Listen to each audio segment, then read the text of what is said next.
ಕರ್ನಾಟಕ ದೇವೇಗೌಡರ ಅಪ್ಪನ ಮನೆಯ ಆಸ್ತಿನ ರಾಮನಗರ ಗಂಡನಿಗೆ, ನಂತರ ಚನ್ನಪಟ್ಟಣ ಹೆಂಡತಿಗೆ, ಮಂಡ್ಯ ಮಗನಿಗೆ, ಪಕ್ಕದ ಜಿಲ್ಲೆ ಹಾಸನ ಅಣ್ಣನ ಮಗನಿಗೆ ಗೌಡ್ರೇನು ದೇವೇಗೌಡರ ಕುಟುಂಬಕ್ಕೆ ಜಿಪಿಎ ಮಾಡಿಕೊಟ್ಟಿಲ್ಲ, ನಾವ್ ಯಾರು ಕೂಡ ಬಾಂಡೆಡ್ ಲೇಬರ್ಸ್ ಅಲ್ಲ ಅಂತ ಹಾಸನದ ಬಿಜೆಪಿ ಶಾಸಕ ಪ್ರೀತಮ್ ಗೌಡ ಹಿಗ್ಗಾಮುಗ್ಗ ವಾಗ್ದಾಳಿಯನ್ನ ನಡೆಸಿದ್ದಾರೆ.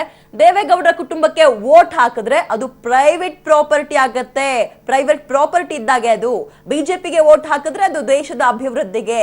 ಗೌಡ್ರು ಅಂದ್ರೆ ದೇವೇಗೌಡರ ಕುಟುಂಬ ಮಾತ್ರ ಏನಲ್ಲ ಸ್ವಾಮಿ, ಪ್ರತಾಪ್ ಸಿಂಹ ಇದ್ದಾರೆ, ನಾಗೇಂದ್ರ ಅವರು, ಇವರೆಲ್ಲ ಏನು ಅಫ್ಘಾನಿಸ್ತಾನದಿಂದ ಬಂದಿಲ್ಲ, ಅವರು ಕೂಡ ಗೌಡ್ರೆ, ಅವರು ಕೂಡ ಇಲ್ಲಿಯ ಗೌಡ್ರೆ ಅಂತ ಕಿಡಿಕಾರಿದ್ದಾರೆ ಪ್ರೀತಮ್ ಗೌಡ. ಇನ್ನು ಇತ್ತ ಮೈಸೂರಿನಲ್ಲಿ ಮಾತನಾಡಿದ ಶ್ರೀನಿವಾಸ್ ಪ್ರಸಾದ್, ದೇವೇಗೌಡರು ಪಾರ್ಲಿಮೆಂಟ್ಗೆ ಹೋಗೋಕೆ ನಿಖಿಲ್ ಪ್ರಜ್ವಲ್ ಆಯ್ಕೆ ಮಾಡ್ಕೊಂಡಿದ್ದಾರೆ. ಮೊದಲು ಪುಟ್ಟರಾಜು ಚಲುವರಾಯಸ್ವಾಮಿ ಕೈ ಹಿಡ್ಕೊಂಡಿದ್ರು, ಅಂದ್ರೆ ಅವರ ಕೈ ಹಿಡ್ಕೊಂಡು ಹೋಗ್ತಾ ಇದ್ರು.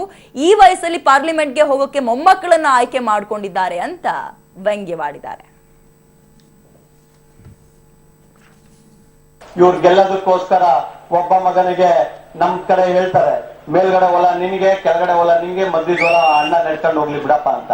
ಆ ರೀತಿ ಇವರು ಮಧ್ಯದ ರಾಮನಗರ ಅಂತೆ ಗಂಡ ನಮ್ ಮುಖ್ಯಮಂತ್ರಿಗಳಾದ ಕುಮಾರಣ್ಣ ಅವರು, ಪಕ್ಕದ ಕ್ಷೇತ್ರ ಮನೆಯವ್ರಿಗಂತೆ, ಮೇಲ್ಗಡೆ ಮಂಡ್ಯ ಅವ್ನ ಮಗಂಗಂತೆ, ಕೆಳಗಡೆ ಅವ್ರ ಅಣ್ಣನ ಮಗಂಗಂತೆ. ಏನಿದೇನು ಅವ್ರ ಅಪ್ಪನ ಮನೆ ಆಸ್ತಿನ ಕರ್ನಾಟಕ? ನಾನ್ ಕೇಳಲಿಕ್ಕೆ ಇಷ್ಟಪಡ್ತೀನಿ ಬಂದಿದ್ದಾರೆ, ಒಂದೇ ಒಂದು ಮಾತು ನಿಮ್ ಮನ್ಸಲ್ಲಿ ಜ್ಞಾಪಕ ಇರ್ಲಿ, ಒಕ್ಕಲಿಗರು ಯಾರು ಅವ್ರಿಗೆ ಜಿಪಿಎ ಬರ್ಕೊಟ್ಟಿಲ್ಲ, ಅಥವಾ ನಾವ್ ಯಾರು ಬಾಂಡೆಡ್ ಲೇಬರ್ಸ್ ಅಲ್ಲ. ಪಾಪ ದೇವೇಗೌಡರು ಚುನಾವಣೆ ಹಿಂದಿರುವಾಗ ನಿಲ್ಲದಿಲ್ಲ ಅಂತ 86 ಈಗ ನಿಂತ್ರೆ 91ಕ್ಕೆ ಹೋಗ್ತಾರೆ. ಮುಂದಕ್ಕೆ 100 ವರ್ಷ ಆದ್ರೆ ಬಿಡ್ತೀವಿ ಇರ್ತಾರೆ, ಏನೋ ಗೊತ್ತಿಲ್ಲ ಅವ್ರಿಗೆ. ಇದುವರೆಗೆ ಗೆದ್ದಿರೋದು ಇಬ್ಬರೇ, ಅವರು ಇಬ್ಬರ ಮೇಲೆ ಗೆದ್ದಿಲ್ಲ ಕರ್ನಾಟಕದಲ್ಲಿ. ದೇವೇಗೌಡರನ್ನ ಕೈ ಇಟ್ಕೊಂಡು ಹೋಗಕ್ ಒಬ್ರು, ಪುಟ್ಟರಾಜು ಚಲುವರಾಯಸ್ವಾಮಿ ಪಾರ್ಲಿಮೆಂಟ್ ಕೈ ಇಟ್ಕೊಂಡು ಹೋಗಕ್ಕೆ ಒಬ್ಬೊಬ್ರು ಒಂದೊಂದ್ ಸಾರಿ ಗೆದ್ದಿದ್ರು. ಈ ಸಾರಿ ಪಾಪ ಅವರು ಇಲ್ಲ. ಈ ಸಾರಿ ಅವ್ರಿಗೆ ಯಾರು ಊರ್ಗಳು ಅವ್ರಿಗೆ ಇಟ್ಕೊಂಡು ಹೋಗೋದಕ್ಕೆ ಪ್ರಜ್ವಲ್ ಒಬ್ರು, ನಿಖಿಲ್ ಒಬ್ರು, ಇಬ್ಬರು ಆಯ್ಕೆ ಮಾಡ್ಕೊಂಡವ್ರೆ ಮೊಮ್ಮಕ್ಕಳನ್ನ. ಅವನೊಬ್ಬ ಇವನೊಬ್ಬ ಹಿಡ್ಕೊಂಡು ಪಾರ್ಲಿಮೆಂಟ್ ಕರ್ಕೊಂಡು ಹೋಗ್ಬೇಕಲ್ಲ.